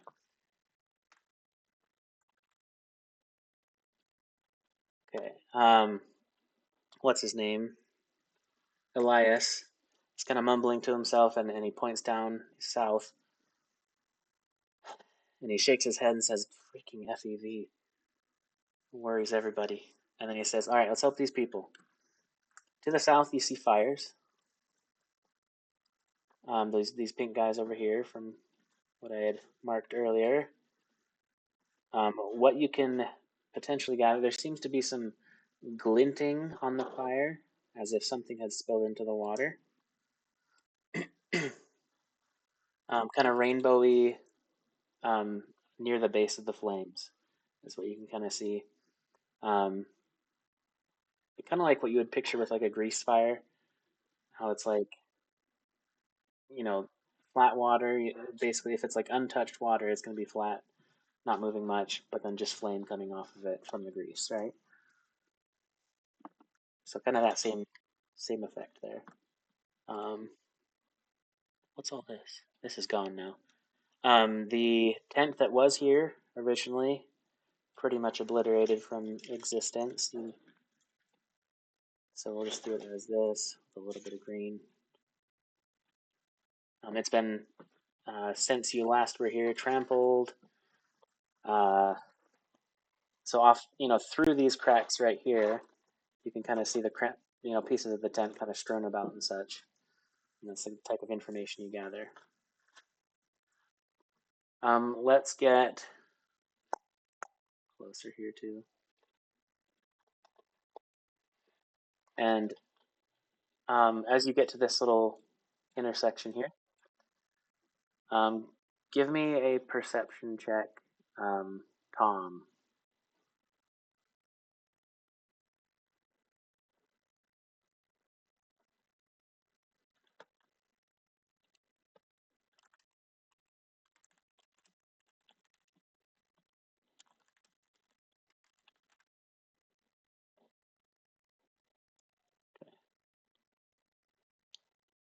You got a 12? And what else? Sorry, two dice. Oh gosh, okay. Um, yeah, it's all good. What you can kind of see is some light slightly irradiating from this general direction, and it doesn't match the flames dancing or anything like that. So over in this general area, let's see, let's do the pink. Yeah, let's do pink. In this general area, you see some light over there.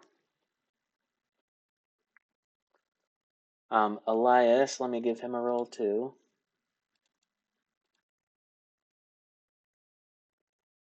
Oh, that was so close. He almost got a 2. He's kind of just looking around. What was that other roll? I didn't see it. It's hard to use this other screen. There we go. That was a 9 and an 18. No. Yeah, he kind of just hears sounds, and he's like, I hear some people yelling over toward the, what is that, the east? So over in this direction, he points that way. I hear people yelling. I hear gunshots out here, but that's about it. Let me do some more.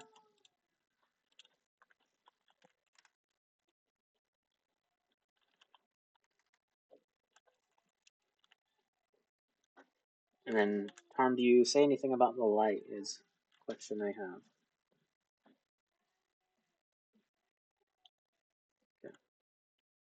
Okay. Okay. Let's see. I'm gonna give him a roll one more time.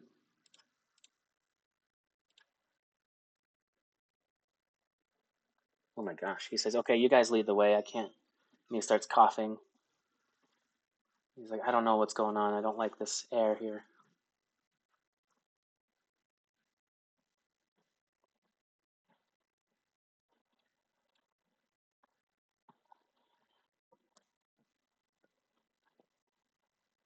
Okay.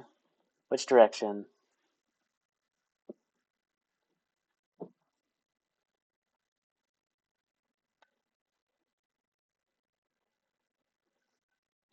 Okay, that way. All right. So to the east. Oh no, can I do this? Darn it. As you're passing this little thing here, which I'll zoom in on, maybe, maybe. Which, just so you guys know, this has been here since the start of the game, which I can tell you more about it later. For some reason, I can't grab it though.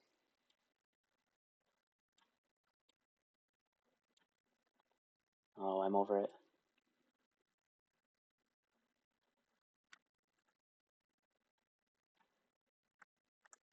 It's driving me crazy.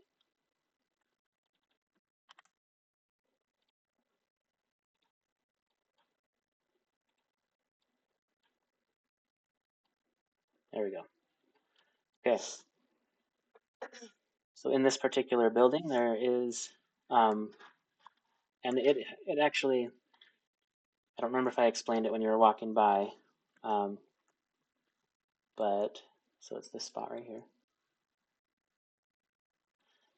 It is a diner.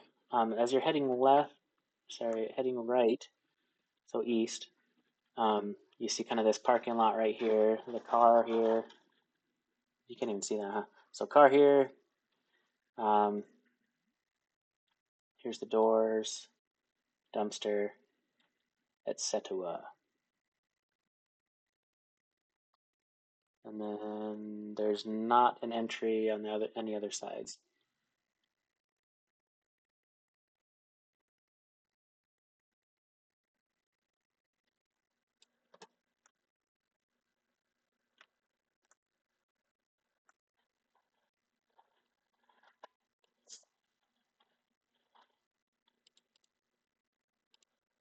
And there is a chance you have already seen all this during the brief moment that it was showing.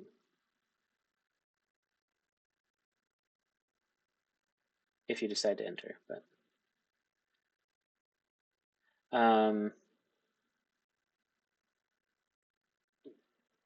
you do hear a little bit of shouting and such from inside the doorway.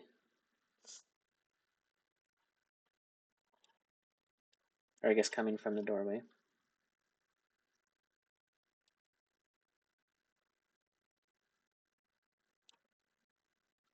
Yeah, there we go.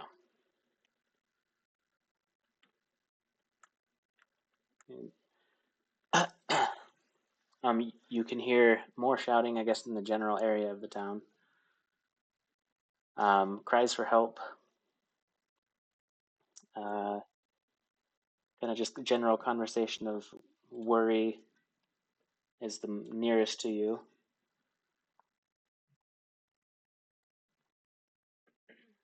And you hear a gunshot and a scream.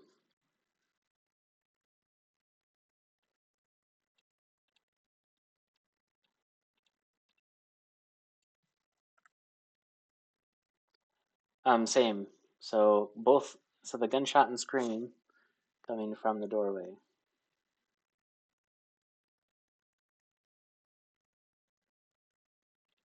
here.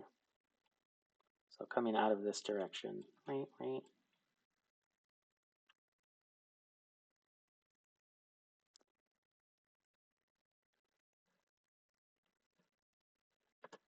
Let's see.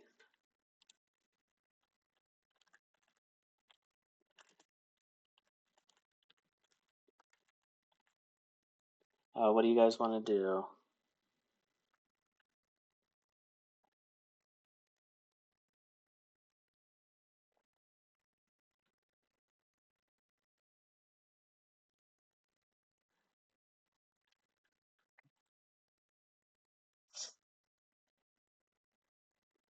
Okay, that sounds good.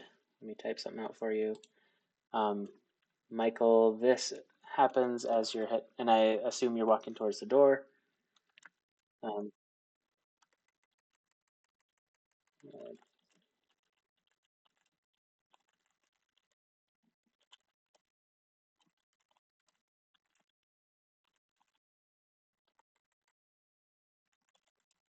Okay. Um, Dory, do you want, if you want, we can kind of stop here too.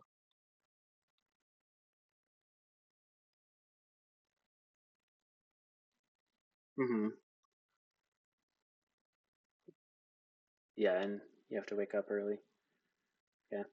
Well, maybe let's do like 5 more minutes or something like that. Um, Dory, if you just want to listen for a second too, um, we could probably do it in three, and that can be kind of the cliffhanger. Okay. So I'm just typing a message to Michael real quick.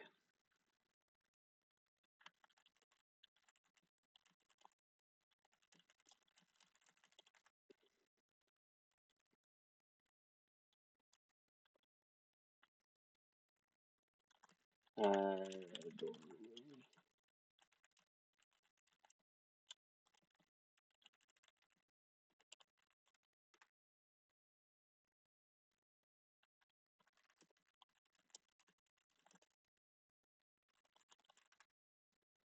okay.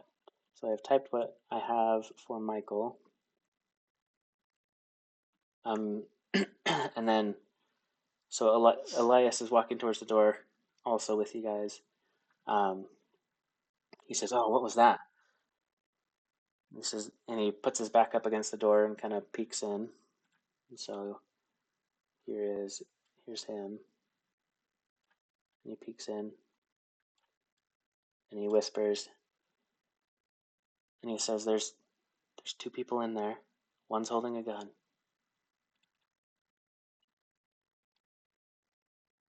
And then if you guys want to give me a perception roll really fast, actually let's just do let's have Michael and Tom real quick. Michael being the robot, and then give Dory a pass too, so she can listen. Oh heck yeah,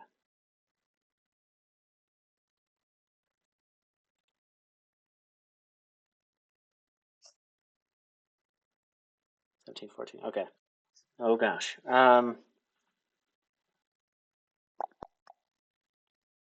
Okay. And then let's see real quick on him too.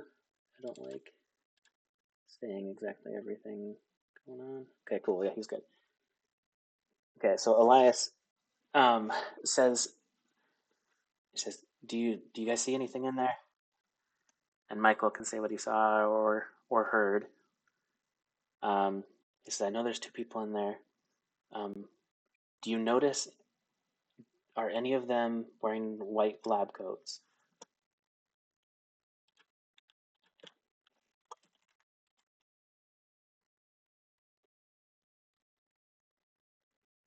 Okay, and so he steps out from behind the corner. Um, and he says, "Hey," and he flips on his flashlight and kind of points it around the room. And you see illuminated. I have one guy in a lab coat here, kind of hunched around as they've heard something as well. And then just a normal guy appearing to be so. Anyway, um, and he says, "Hey, Arias, is that you?" And you hear, yes, somewhat. He says, come out into the light where I can see you. Come on." And they kind of start walking toward each other. And you hear him give kind of a bump against one of the tables on here. This is a table right here. You hear a bump kind of like against the chair a little bit as there's some stumbling. He says, "You all right?" Sorry, Elias says, "Are you all right, man? What's going on?" He says, "Whoa, what is that?" And you can hear the voice of Arias again. He says, "I had some changes. It hasn't been fun." He's like, "Wait, did they? Oh no!" And so they come. He said, "Come out and let's show these guys what's going on. I've been trying to tell them about Cobb recently. I'm kind of wondering what's going to happen here. And let me show you. So he comes walking out.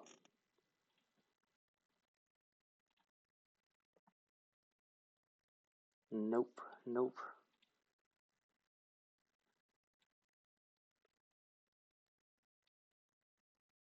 Not, not at all. I'm just looking for, because I have it on my phone, but not.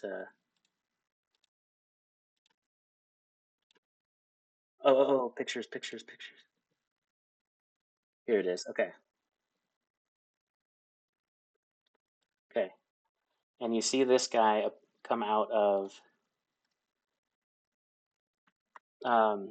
out of the building. I know. Come out of the building. And I don't know if I should do a roll for this or anything because I feel like it hasn't been that long. It's not posting, pasting. Anyway, so you guys are standing out there, and um, he looks up at the three of you. And he says, "You three, I recognize you. This is what they do when you don't listen and you don't follow orders." And he kind of like is like almost hyperventilating. You three were there when they stabbed me with that stupid virus in the tent, and you tripped, and I punched, and I ran into the water. From what I hear, you were correct. I did turn into one of the crabs. You were right, and I don't know how you were right, but it happened. Help me.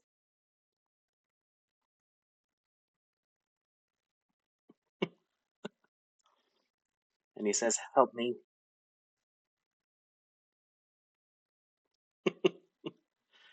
I agree. The god of radiation would not be proud. Help me get revenge on Cobb. Please. You need to do something. Or you'll help me. Okay. I have a plan, and we'll go over it. But for now, you should rest in here with me. And he points back into the building and says, "Let's talk tomorrow. Rest up. We have a big day." And that is to be continued. To be continued.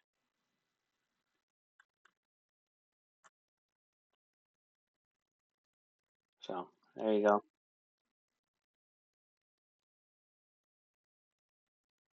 A little bit, yeah. The, yeah, okay, I won't talk too much about it. There is quite a lot of logic to it, so it made a ton of sense is the funny thing. And I've actually found that, and maybe it's just me headcanoning as I go along and make things, but it's been kind of funny how a lot of what you joke about does kind of parallel things. So the what? Oh, the black bar. Yeah. There's a giant black bar in the back of the room. There's a lot of them. Actually, all this is black bars, right? Okay. Well, to be continued there. We'll let Dory go to sleep.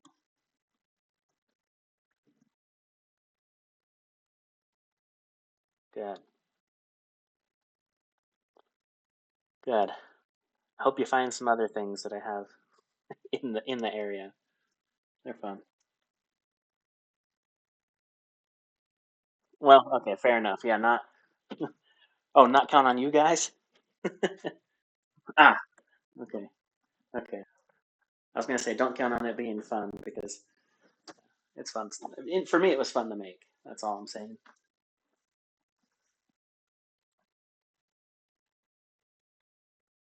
Yeah, that's true.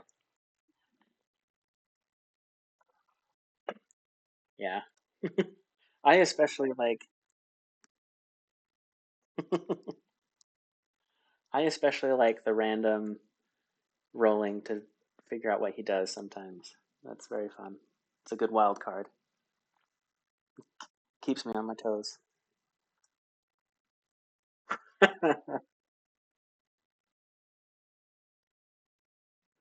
That's true.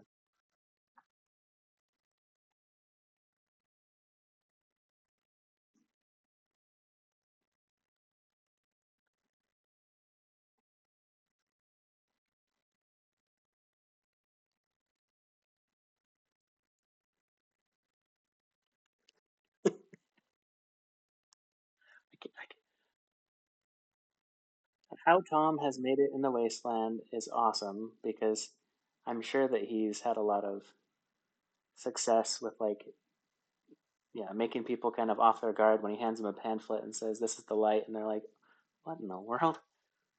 And then the massive amount of luck that Dory's character has too, like I'm sure that has got him out of a lot of sticky situations. So I like all that. And then just the Protect run in general has his awesome, yeah, quirks and stuff to him too. So I like all your guys' characters.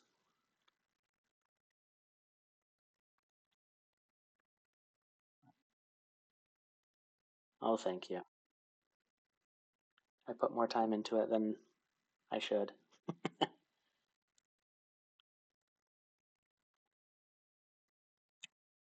That's true. Sometimes I prepare out of anxiety though, right? So I do pretty intensive preparation.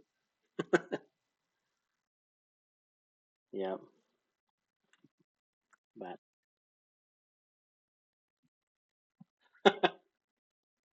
let me roll. Ha! Let me roll. Let me roll real quick. I don't know yet.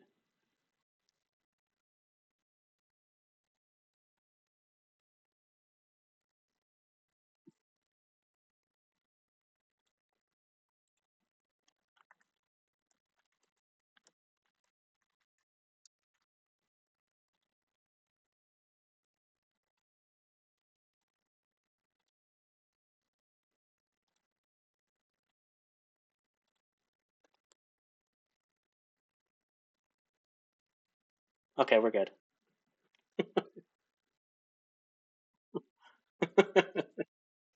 Yeah, that was close.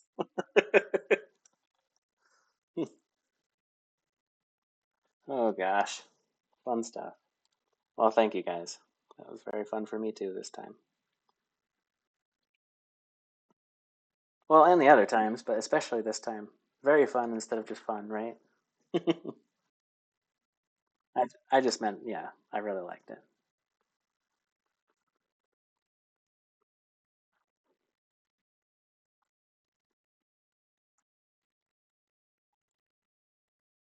No, no, no. I really, yeah, I did. I really did. Thank you. Very good. Oh, we gotta get that involved too. I'll figure out something with this now that it's been mentioned.